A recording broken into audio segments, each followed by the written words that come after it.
Cette semaine, dans Chemin de Traverse, direction le château de la Preuille à Saint-Hilaire-de-Loulay. Vous allez y rencontrer Sandra Las van Bennekom, qui en octobre 2019 s'est installée sur place avec sa famille. La jeune femme ne manque pas d'énergie pour faire vivre son château.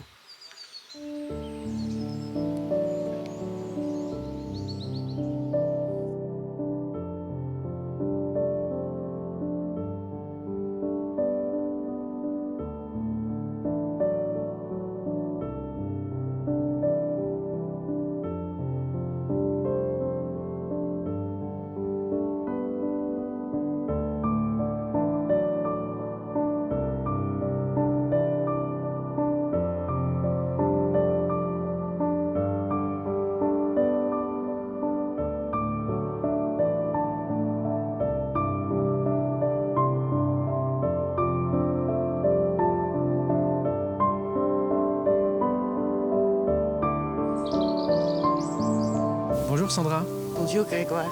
Merci de nous accueillir chez vous. Nous sommes au château de la Preuille, à Saint-Hilaire-de-Loulay. C'est charmant ici. Ça a été un véritable coup de cœur pour vous et pour votre mari Paul. Vous viviez en région parisienne et vous faites l'acquisition de ce château il y a à peu près un an, Ouais. en octobre 2019, alors que vous ne cherchiez pas automatiquement dans ce coin-là d'ailleurs. Nous, on a cherché à côte atlantique Oui. pour trouver un endroit où on peut faire quelque chose. On n'a jamais pensé d'acheter un château. C'est pas sur notre liste. Et c'était vraiment par hasard qu'on a trouvé ce château-là.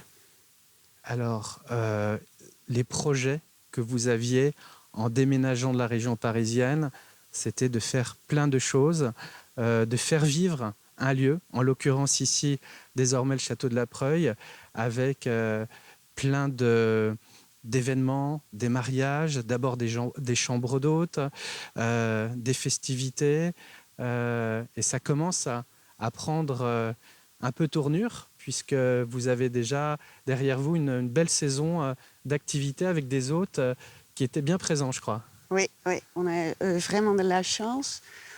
Nous sommes juste commencés.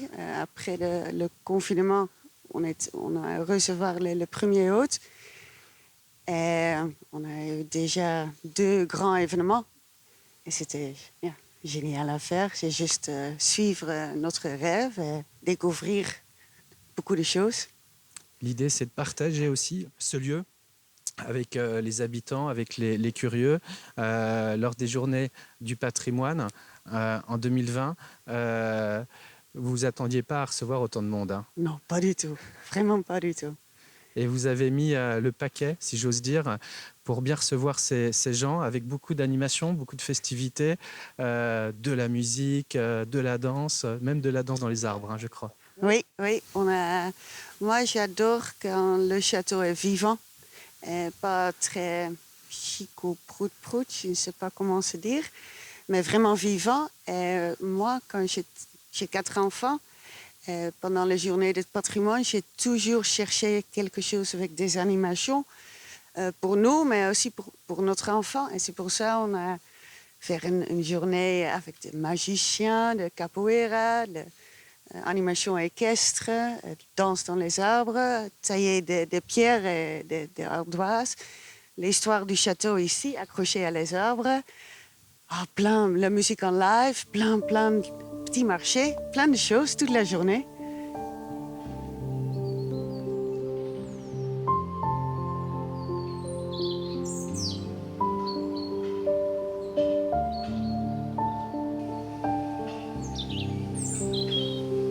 Sandra, on l'entend à votre accent, vous n'êtes pas française, vous venez d'où, vous? D'origine, nous sommes néerlandais, les Pays-Bas. Et vous rêviez, je crois, de vivre à l'étranger, hein?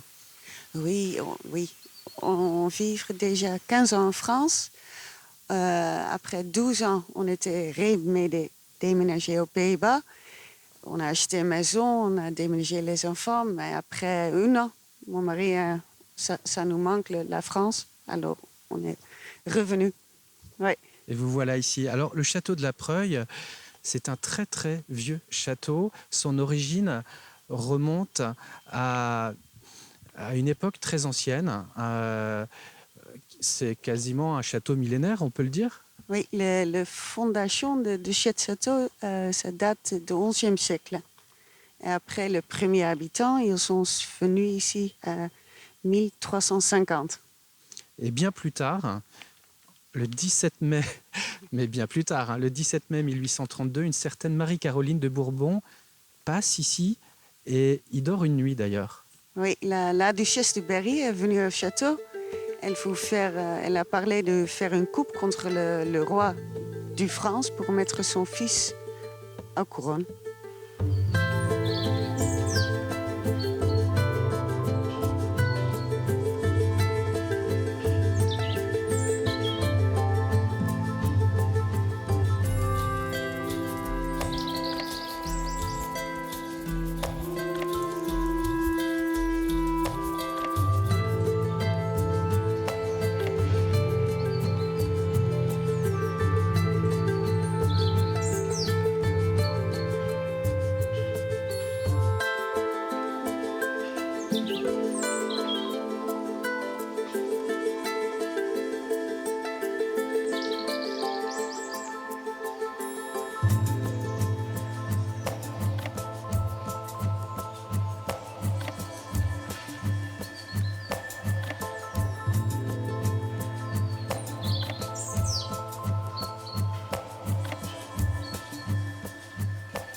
Comme vous pouvez voir, à l'époque, il y a 4 tours.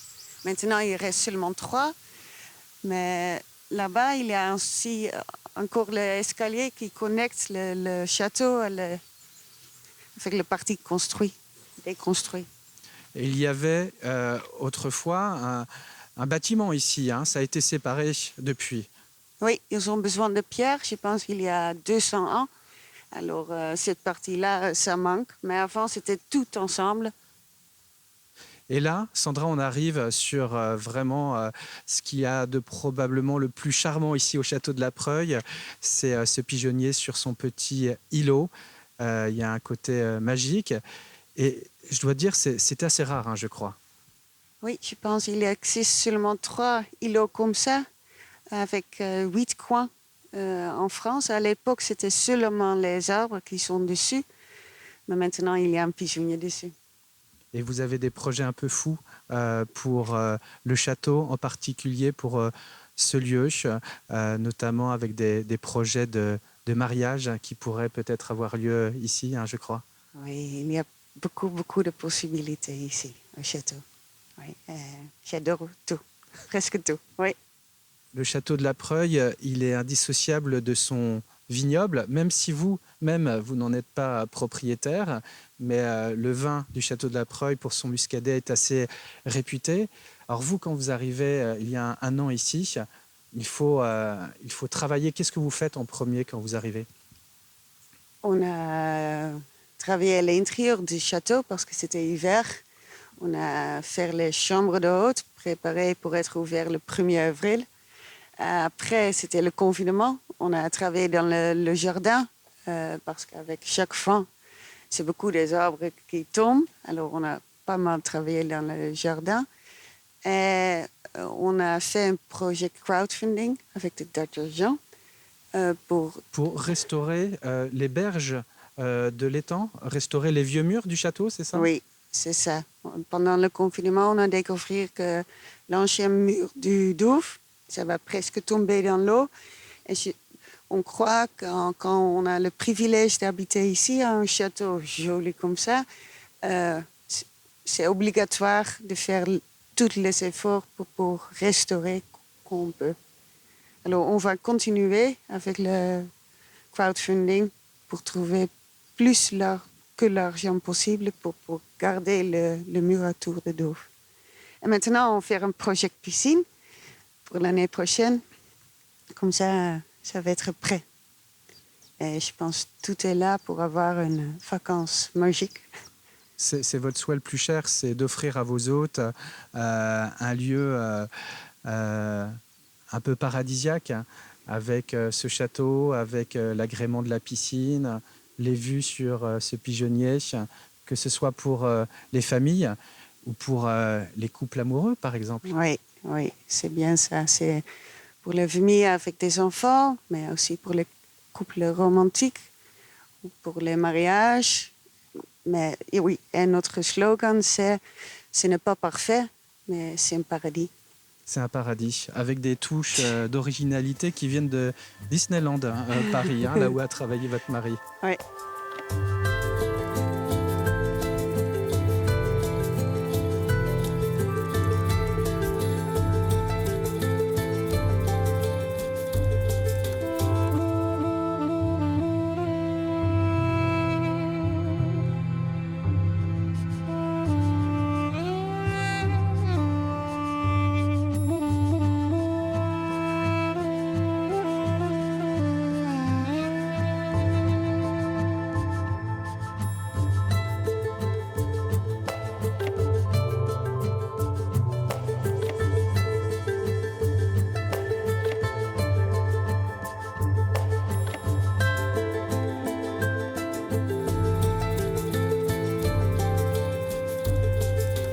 Sandra, la vie de château, c'est possible pour une nuit ici. Vous êtes ouvert toute l'année, je crois.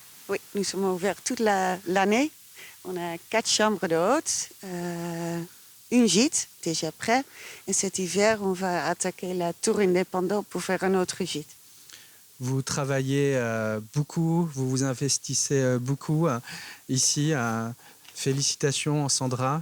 C'est un véritable coup de cœur pour nous aussi de découvrir ce château que vous transformez pour aussi le plus grand plaisir des hôtes que vous recevez. Merci beaucoup pour votre accueil. Et Merci puis, à toi. plein de belles choses pour la suite. Merci Grégoire. Et puis nous, on se retrouve naturellement une prochaine fois pour un autre numéro de Chemin de Traverse.